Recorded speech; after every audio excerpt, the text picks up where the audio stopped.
Os... Tudo bem com você? Novo ano aí pra gente.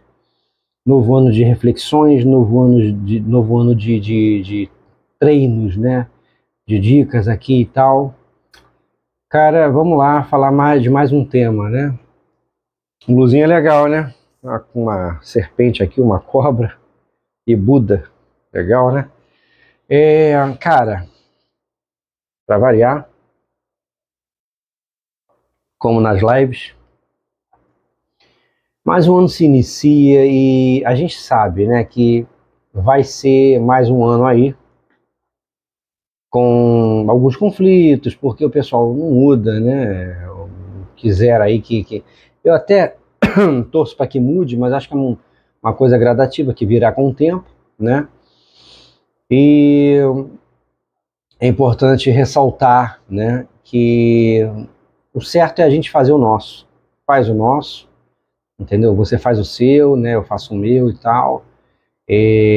Treina, pesquisa, karatê, cada vez mais a gente, sabe, repara que karatê é uma arte marcial muito rica, né? E o que pode soar aí de repente como uma determinada desorganização, né, para determinadas pessoas de outras artes marciais, pelo fato de você passar a vida inteira estudando possibilidades das técnicas e aplicações, isso pode passar a impressão de que não tem organização, que coisa esquisita.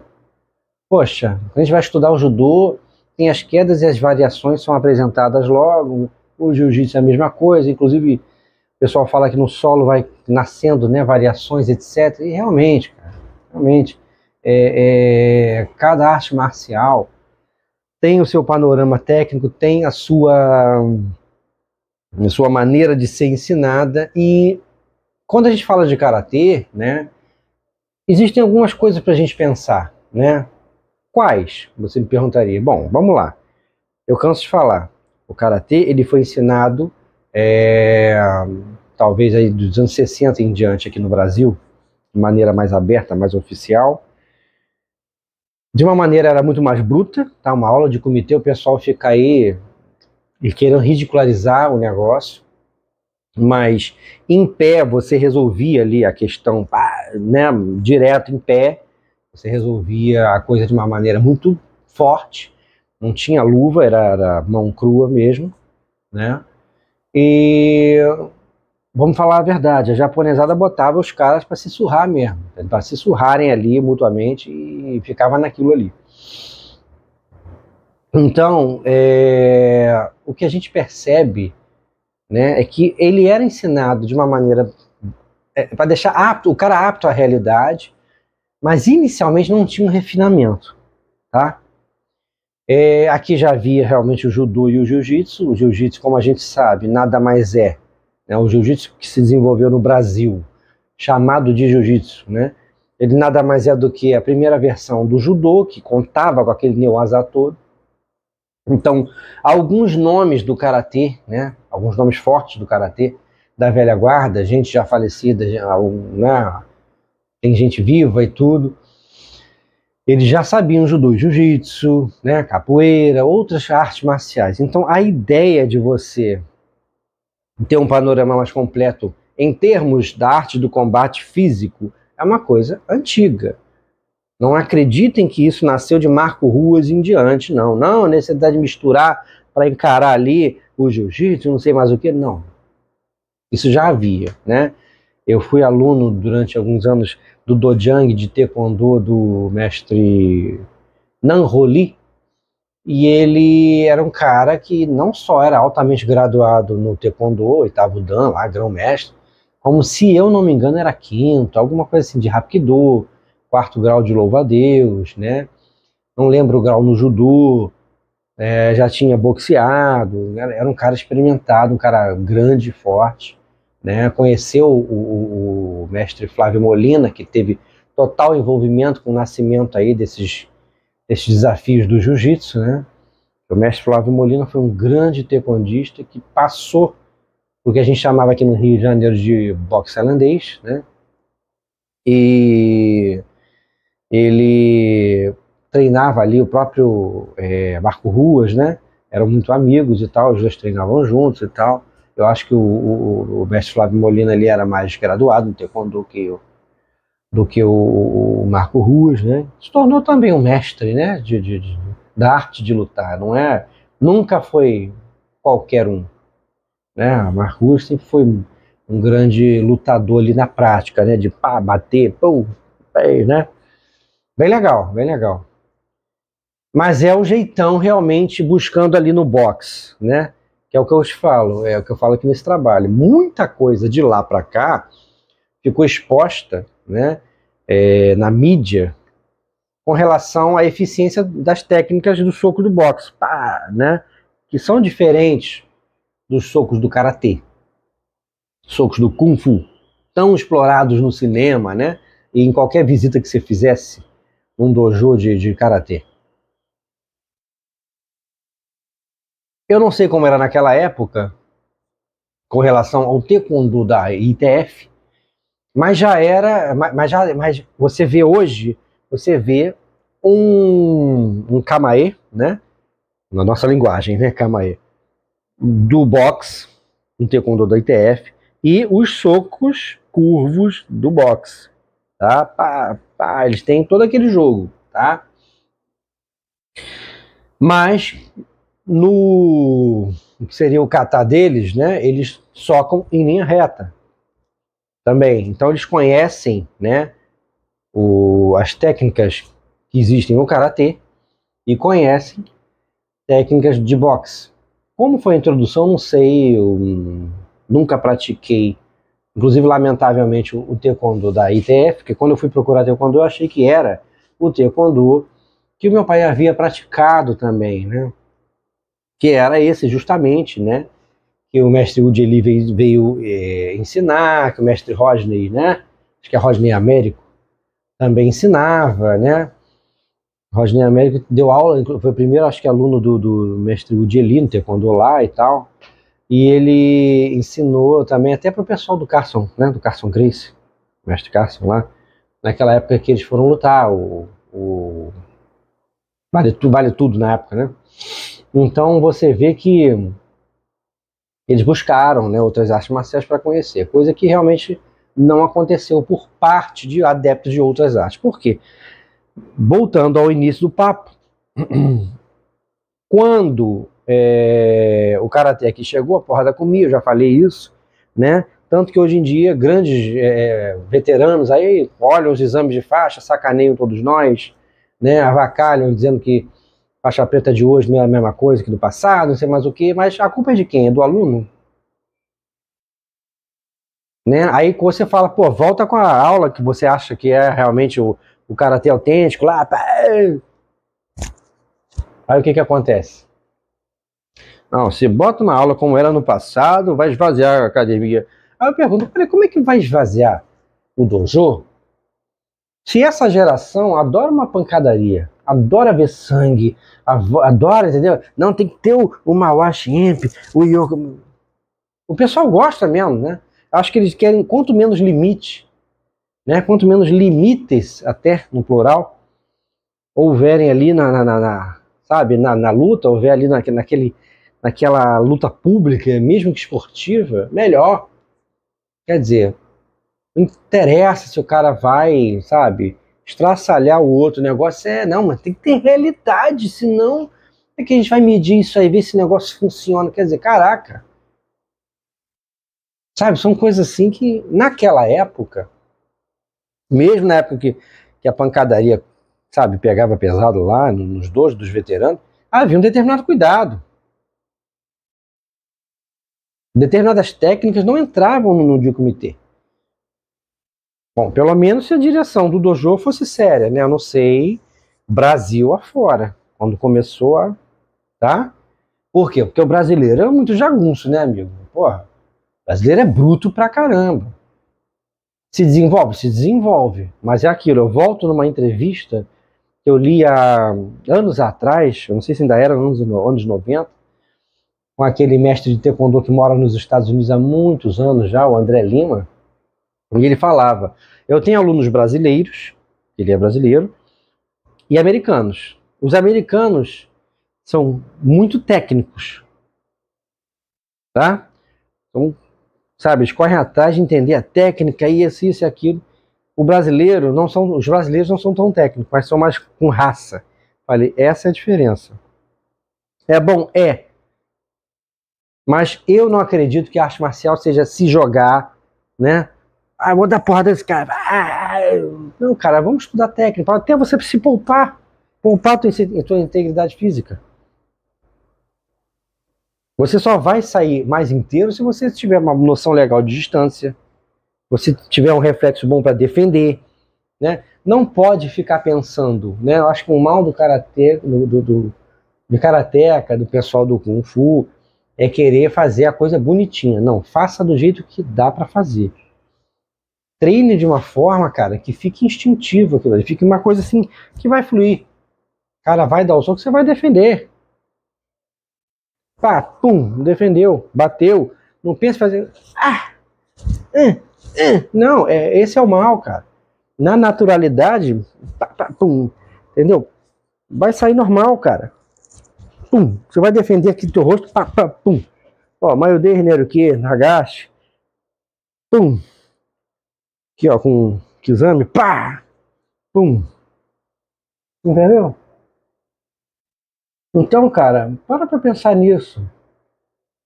Sabe, existe uma forma de pensar, né? Por exemplo, naquele tempo, veio dessa coisa mais arrastada, mais bruta, né? Foi refinando com a visita dos grandes mestres, mestre Kanazawa, mestre Asai, no Brasil, né? Aí as escolas mudaram de um modo meio quase que NKK, velha, né? JKA, para SKIF, JKS, né? Inicialmente, né, foi mudando a mentalidade. E aí você vê, cara, que hoje, por exemplo, você tem a oportunidade de entender melhor as técnicas. Você tem mais a possibilidade de entender, sabe? Tá, né? Isso aqui pode ser um tsukami, um chutor, né? Quando desce.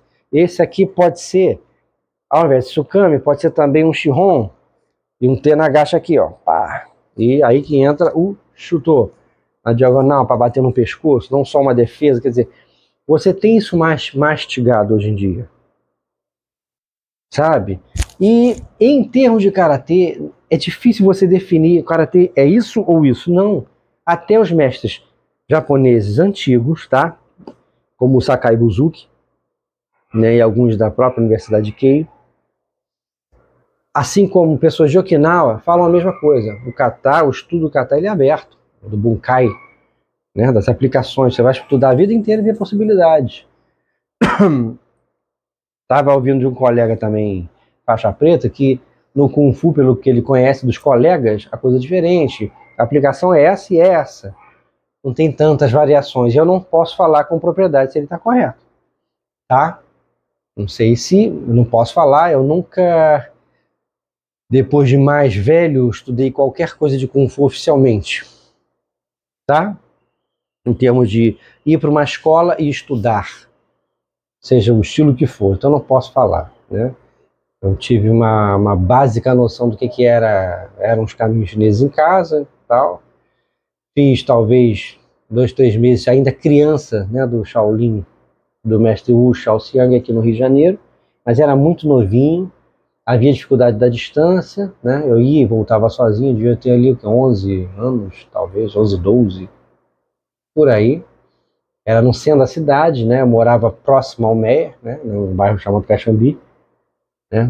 Mas até anos depois, quem morou lá também, comigo morando lá ainda, né? O famoso José Aldo, né? O lutador. Ele morou um tempo lá no Caxambi também. Então, não continuei. Se você me perguntar como é que era, eu nem lembro, era bem criança, né? Bem jovem, né? Por 11 anos, por aí. Mas é dali em diante que eu começo a minha batalha aí de tentar conhecer. Nunca contei história aqui, tá? Esse trabalho aqui, inclusive, ele é um trabalho totalmente autônomo, um trabalho totalmente meu, né? Existe apoio, né, para esse trabalho e ao meu karatê de mestres, de Shotokan, de outros também sistemas de karatê, mas o trabalho em si, ele é individual, né? Isso, como eu sempre falo, né? Não foi bem compreendido pelo próprio pessoal do dojo, né? Sempre o pessoal tem um ranço assim no karatê, cara, de achar que você só quer autopromoção, quer like, quer ganhar dinheiro, quer aparecer. É um problema sério. Você tem que ficar ali no cantinho, treinando quietinho. Você não pode pensar, você não pode. Cara, pô, o mundo tá girando aí. Olha aí a qualidade do pessoal do Muay Thai, olha aí a qualidade do Jiu-Jitsu, já há bom tempo aí, década já. Cadê? Não vai ter uma movimentação? O que está acontecendo aqui no Karatê que não aparece ninguém? Entendeu? Então, na internet, não fui o primeiro, mas um dos primeiros com essa coisa mais, né? Eu lembro quando eu joguei meu trabalho online, as pessoas me marcavam, sabe? Marcavam vários nomes quando compartilhavam qualquer vídeo meu, né? Os textos também, né? Porque eu sempre fui um cara, de falar o que eu penso, sem medo de, vai achar que tá errado, não pode falar isso, tá falando mal do jiu-jitsu. Não, nunca falei mal do jiu-jitsu. O que eu nunca gostei de determinadas posturas, né? Então, esse trabalho sempre foi sincero. Então, com essa sinceridade, eu sempre faço as análises do que eu percebo. Então, eu percebo muito isso. O karatê, ele chegou aqui, né? Tem até um cara aí, que ele é mestre de karatê, né, no Brasil. Eu não vou dar mais dicas, então podem até saber quem é o cara. Ele fala, olha, inicialmente nos anos 60 e 70, nós não tínhamos mestres de karatê, né?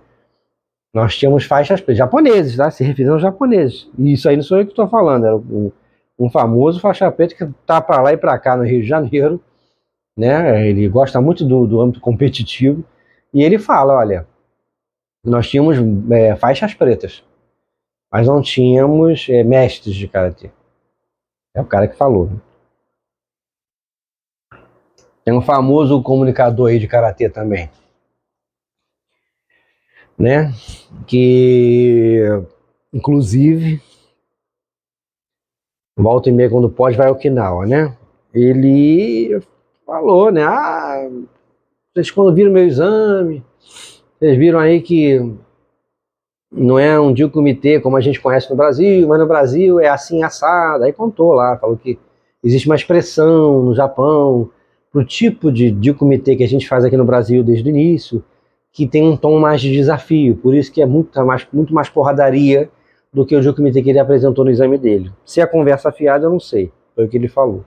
Porque realmente o Dil-Comitê ali estava quase que um chiai, né? Então, mas eu acredito que aqui o pau comeu mesmo, que os caras colocavam, né, brasileiro para se pancadear mesmo. Tem um mestre japonês, tá, que veio para cá pro Brasil, que quando lutou com o Sensei Benedito, pela primeira vez, né, ele tava quebrando todo mundo do dojo. Aí quando o Sensei Benedito foi ao dojo, lutou com ele, para não socar, tem uns tapas assim na cara, né? Ou seja, dobrou lá o japonês, né? Cara, esse tipo de história mostra que nem todo mundo que veio do Japão realmente era nível Kanazawa, não, cara. Eram faixas pretas e tal, determinados graus, dans e tudo, mas de fato, sabe, existe essa mística, né? O que eu tenho percebido é isso, são pessoas que se tem na linhagem um brasileiro, pula para dizer que foi do japonês para o mestre fulano em diante, entendeu? Retiram nomes de brasileiros, sabe? E aí? Entendeu? Então não quero citar nomes porque eu já tenho um número de pessoas que não gostam de mim já há um bom tempo, né? E tem um número de pessoas que gostam também, muito grande, graças a Deus aí, de mim, do que eu falo e mostro. E eu prefiro falar para esses do que ficar reunindo ódio a esse trabalho, ódio à minha pessoa, né? Ano passado, sabe, novamente fui duramente atacado, cara. Sabe, uma pessoa que nem me conhece pessoalmente, simplesmente discorda da minha postura, discorda desde o início, né, de eu assinar Sensei, discorda, se acha o super certo, o super correto e é todo sujo na justiça, entendeu? Faz ali o que as federações e escolas querem, né? O cara realmente paga um exame, porque todo exame é pago. Para japonês é pior ainda. Se não passa é porque está muito ruim mesmo. Então pagou, você tem que estar propenso a passar. Pode passar bem ou não passar bem, de acordo com o critério da escola, né? Ou da federação. Agora, se não passar, é porque tu tá ruim mesmo, né? Então passou, legal, mas você, querendo ou não, você pagou, você estava apto ali para o programa e passou. Então ninguém é melhor que ninguém é mais que ninguém, tá?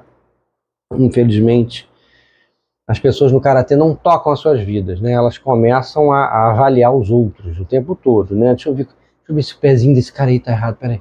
Opa, não virou tão, não encaixou tanto quadril ali. É o tempo todo esses detalhes, ninguém se expõe aqui fora. Porque, cara, é o que eu canso de falar. Eu falo as minhas opiniões, eu coloco as minhas colocações, mas ao fazer isso, em qualquer lugar que eu vá, que eu esbarre com alguém, se alguém me cobrar, eu vou ter que defender o que eu tô falando e a mim mesmo. E aí? Entendeu? Porra. Só que é o seguinte, eu sempre tive uma postura legal, cara. Eu sempre tive uma postura respeitadora. Agora, tem coisas que eu falo que os caras ficam meio putos dentro das calças. Esse é o problema. Entendeu? Histórias, ou mentalidade minha, ou histórias que eu ouço, né? E eu sempre procurei evitar citar nomes. Nunca achei legal isso. Nunca achei legal vender um trabalho desfazendo de pessoas, citando, sabe, nomes. Fazer um trabalho desfazendo dos antigos mestres para construir o meu em cima, como está super comum, né? Inclusive, fiquem ligados aí que vem uma live bem legal aí, um karateca aí que faz um trabalho bem legal, né? Na atualidade, é um sensei de karatê consagrado, levado a sério, entendeu? Não tem questionamentos e tal, e é um cara que inclusive gosta desse meu trabalho também, tá? Eu tô falando de um cara famoso, tá? Cara famoso lado a lado lá com o Sensei Lyoto, Shinzo, né? Os Matida, né? Um cara que conhece e tal, e que fez história, sabe? É um veterano aí, fez história no karatê. A gente tem que respeitar. Então, tá para pintar uma live aí. Então, resumo dessa ópera aqui, para não ficar meia hora de quase, já tá quase isso, né? De lá para cá, né, o karatê foi ensinado de uma forma muito quadradinha, karatê versus karatê, né, preocupação com estética cada vez maior, né? E esse preconceito que sempre existiu em cima de determinadas artes, como o karatê, pela existência dos kata, ele foi aumentando da ascensão do jiu-jitsu em diante, né? Eu fiz um texto aí essa semana, que eu até botei na internet, eu falei, cara, aqui no Rio de Janeiro ainda é complicado, ainda tem muita gente preconceituosa do jiu-jitsu. Ou mesmo do Muay Thai depois, né? Depois começou a ter gente assim no Muay Thai também, né? No Muay Thai brasileiro, né? Também, vamos ser sinceros, né? O Muay Thai que tá aqui não é o mesmo da Tailândia, todo mundo fala isso, tá? Não sou eu que tô atacando, criticando, não. Todo mundo fala, não, tem características próprias e tal, se desenvolveu mais aqui um jeito e tal. Mas vamos lá, tem cara que, ao saber, ele pratica karatê, é o cara do jiu-jitsu, faz uma cara assim de que não gosta muito e tal. Quer dizer, não, eu já vi esse tipo de expressão mesmo. O cara fica antipático, assim. A pessoa que apresentou, né, às vezes até tem uma expectativa, pô, eles vão conversar, um é karatê, outro é jiu-jitsu. Não, o cara não. Aí tu.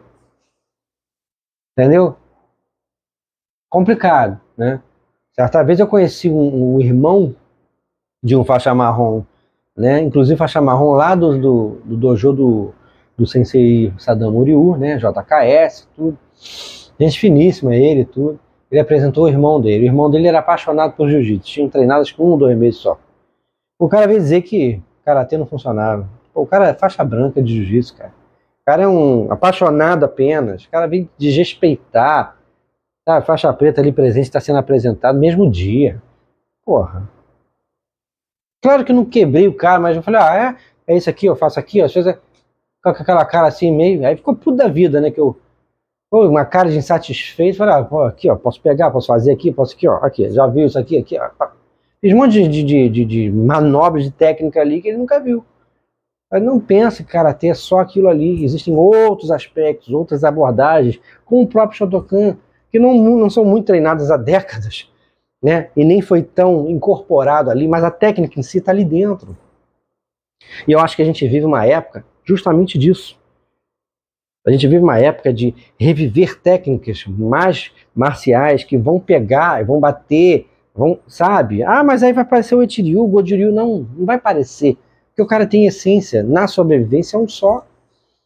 Ele sempre vai usar dedos, né? Seja como for, ele vai usar, entendeu? Essas técnicas gerais, de modo geral aí, sabe? Que vai pegar, que vai fazer, que vai, sabe? Puxar. O kata ramp, pá, bate aqui, quando você pá, dá aquela abertura de mão, você está pegando cabeça ou cabelo, puxando, batendo, entendeu? E aí? E aí? Entendeu? Tá tudo lá, eu canso de falar. Então há necessidade disso. De lá para cá, saiu da fase da brutalidade para uma coisa mais arrumadinha, que tá bonito na foto, né? Pá, pá. Tem que estar bonito aqui na foto, né? Pá. E aí esquece a naturalidade. Não pensa não, se o cara me atacar, eu vou fazer um Uchuki, um Jodan Nagyoki e vou atacar. Isso aqui quebra, isso aqui ferra com a gente. Mas eu penso que o cara tem uma arte marcial viva. Reflitam mais esse vídeo. Eu sei que é chatinho, assim, durante muito tempo, as pessoas não têm paciência para nada, mas pensem um pouco nessas palavras, nessa análise, e vejam o quanto é necessário, né, praticar, quem é praticante de Karate Shotokan, praticar profundamente, né, e que venham aí acontecimentos bem legais do Espírito Karatê-Do, que é o trabalho que eu tenho juntamente com o Renshi Daniel. Vamos ver se esse ano a gente se encontra e a gente bate um papo e faz um trabalho bem legal. Os